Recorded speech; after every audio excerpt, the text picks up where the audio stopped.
Hi, this is Asing. You are now watching Asing Math TV.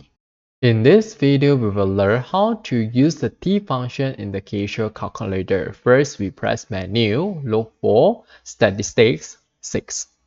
One variable, enter all the data given. We have 1, 3, 3, 5, 7, 8.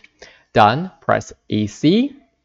To standardize the value 4, if x follow normal distribution, press the value 4, followed by option down, look for normal distribution 4. To standardize a value, choose 4.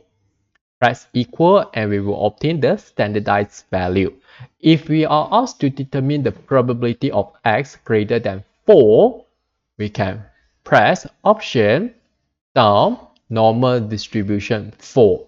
Since the question asks for more than, means to the right, then we choose 3. And we press answer, press equal, then we will obtain the probability and we done. Okay, that's all for this video. Thanks for watching. Have a like this. See you.